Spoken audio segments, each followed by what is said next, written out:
Namaste. I am Jyotish Shubhradeep Shenbuktu from Nostradamus Astroset, and we are back to discuss the art of moving on in life. Humans would have still been cavemen if we were satiated with all we have. Satisfaction is elusive. It's natural not to be satisfied. As soon as one set of goals or objectives is somewhat close, we rush ourselves towards a new set of challenges with the sole objective to grow.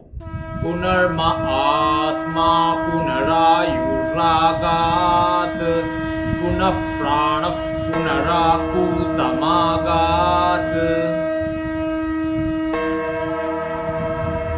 It's about a law of nature. Water will rush to lower levels only to evaporate and recycle to its source. Similarly, it is the nature of the soul to try to re-experience the Paramatma, truly infinite. Our obsession with what we call growth is thus natural. When modern man, engaged in the rat race, fails to recognize his inner dimensions, a problem arises. The net result is that he feels lost in the sick hurry and divided aims of life and ends up frustrated. Ego is the seed. When it encounters external force or disappointment, self-doubt is the sapling.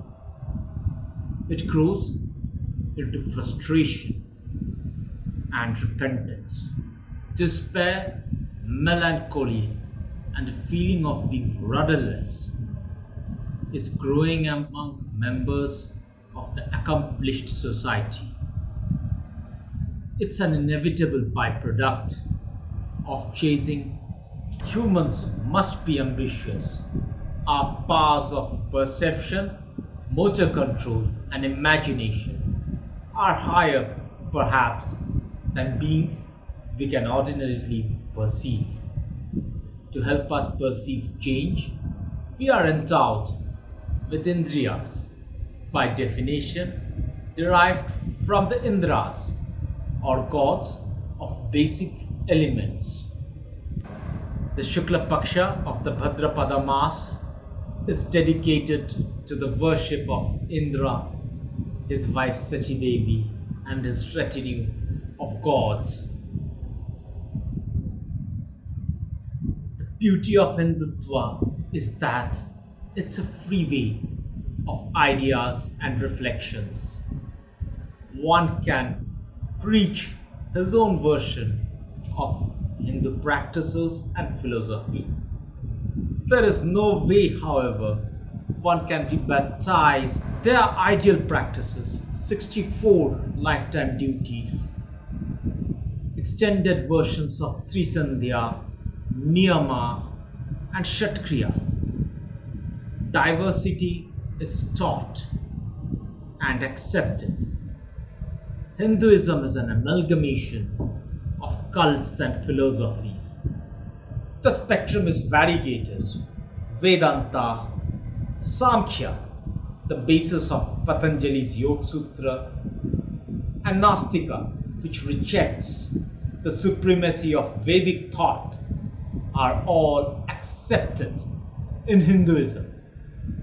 As long as one is considerate towards life and nature, and as long as one respects the finer aspects of life, one can identify oneself as a Hindu.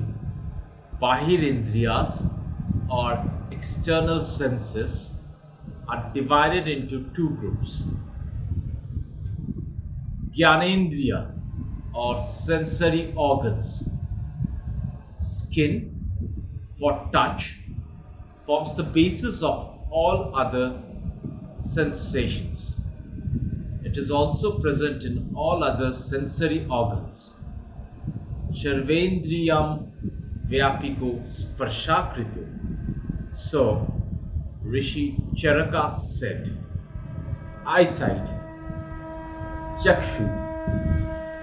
Suryo me Chakshushi Srita Chakshurridaye Hridayamai Aham Amritehe Amritam Brahmani.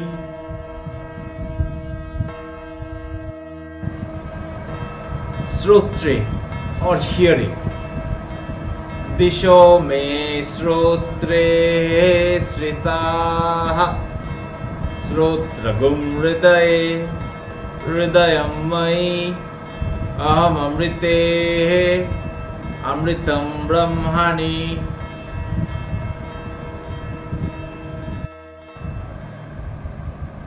Tongue for taste, nose or nasikayor for smell.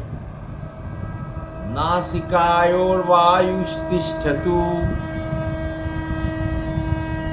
There are exit senses or motor actions, Karmendriyas, to help us with outward expression. Speech or vak. Vakte Saraswati Tishtatu Agnirme Vachisritaha Vagridaye Hridayamai Aham Amritehe Amritam Brahmani.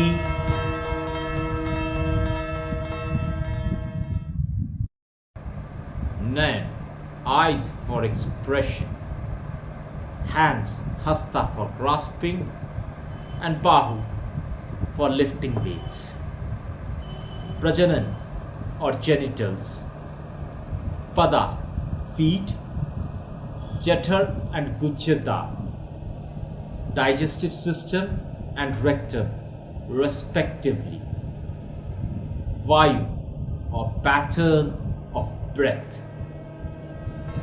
Prajanane Brahmastishtatu Padayor Vishnustishtatu Hastayor Harastishtatu Bhavyor Indrattishtatu Jathare Agnitishtatu Hridaye Shivastishtatu Kanthe Vasavastishtantu Vakre Saraswati Tishtatu Nasikayor Vayustishtatu Nanos Chandradityo Tishthetam Karnayo Rasvino Tishthetam Lalate Rudrastishtantu.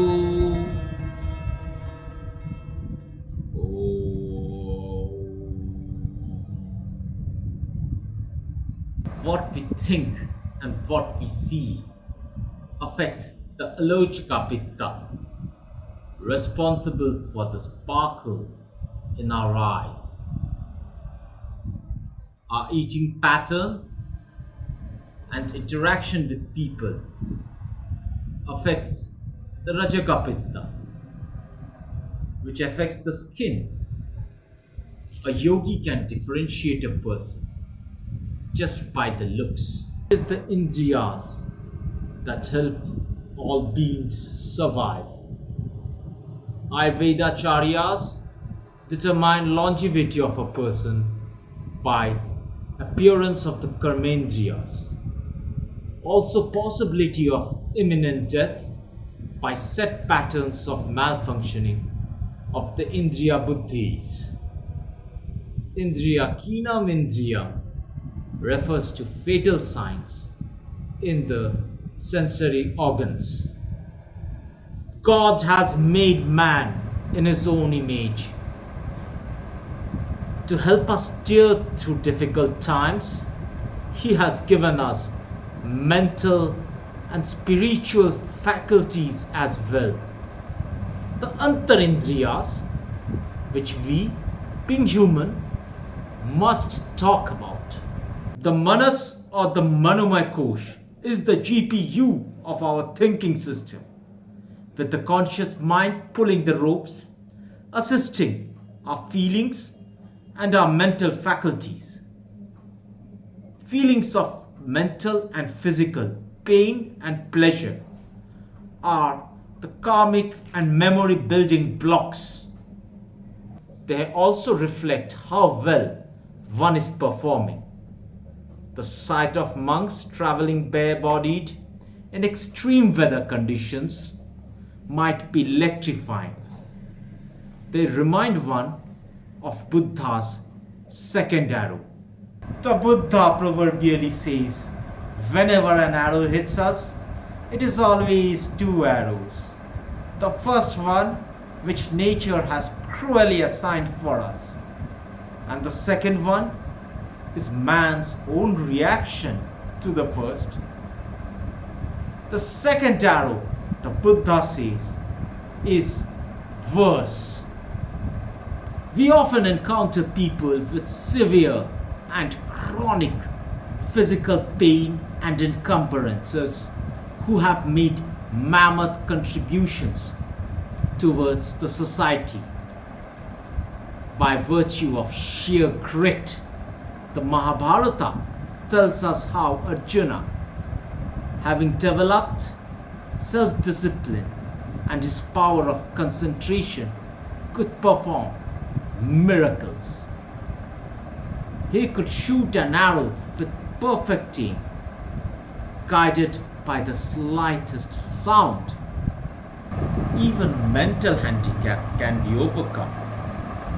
The late mathematician John Nash used to hear vivid voices of his near ones communicating, conspiring, etc. It got him severely schizophrenic to a point he had to be confined in an asylum for about a year. Regardless, he continued his deeper academic pursuits, surviving and obtaining a dozen honors, including Nobel, Abel, and several honorary doctorates. Indifference, that is, remaining unperturbed by both joy and sorrow, is a powerful mental faculty that helps one rise over chronic sufferings. It also acts as a gateway to higher mental faculties. Buddhi has two layers. First, a part called Indriya Buddhi, embedded in the CNS or lower Indriyas. It gives us the ability to differentiate between two nuanced senses like colors, shapes, smell, and tissue memory. The second layer of buddhi is higher cognitive senses, medha. It helps the mind apply millions of iterations, arriving at pramana, deductive inference, and vikalpa, fantasies that make us more resourceful as individuals. This is stored as smriti, memory. The consciousness or chitta at any given moment of silence has millions of such thoughts interacting effortlessly. Ego is a consequence of all mental deliberation and gratification of heroic efforts. It is called a smriti. Since ego itself is asadhya, it derives pleasure only by chasing the lower indriyas. Through a complex process of chasing disappointment and re-abuse of the indriyas, the ego harbors shudritus, calm, क्रोध, लोभ, मद, moha, and matsarya, traits that bring about ruin, mental disbalance, and despair. Causes of mental disturbances are threefold. Asatya indriyartha samyoga, that is, abnormal, excessive, or no use of the indriyas. Pragyaparadha, that is, misuse of the motor organs, body, and speech. And parinama, that is, abnormal changes in the seasons. We have already mentioned how yogis can deduce the nature of a person just by looking at hints around the karmendriyas. Leading a lifestyle that restrains the indriyas, for example, eating and drinking without moderation, irregular lifestyles, falling for words nice to the ear, and gazing for hours at mobile or laptop can unsettle the body and mind. AntarIndriyas to help man in his daily challenges are Shraddha, faith, Pragya, core set of values, and Samadhi, state of perfect awakenedness. Vedanta would argue that the Creator Himself is perceiving all the turbulence in the universe, and our self is a miniature version acting as a proxy to enjoy all the karma. The true self, unlike the ego, is perfect. It cannot be killed, nor does it change with the body. It carries a kosha of karma, but is not identifiable with it, nor is it attached to it. It is essential to mention the Manyundriyas. Manu, by definition, means derived from Manu and the divine, privilege of humans. The Manyundriya is quintessential for self-realization. It is termed guardian angels, protector of yagyas, protector of dharma, yagyagni, agni, ugra, rudras, dakshinamurti, etc. It brings about destruction, balance, and change. Manu is the door to self-realization, divine intervention, and higher spiritual indriyas. Human birth opens the possibility of self-realization. To use it or not is a personal choice. Ishano me manu sritaha manu hridaye hridayam mai aham amritehe amritam brahmani amitraha vrityaha dasyuha cha vishvavasunya bharatvannaha Tanghimanyo abhibhutyo ja swayam bhurbhamo abhimatishaha. Controlling and developing the indriyas and mind is certainly not a day's nor a year's work. Being aware of asmriti or ego and its ripus and nurturing the AntarIndriyas, especially the spiritual faculties, is how we grow. This, my friends, is a powerful mantra of growing beyond the limitations that plague us. Hope you have enjoyed this video. If yes, please like, share and subscribe to my channel. Thank you.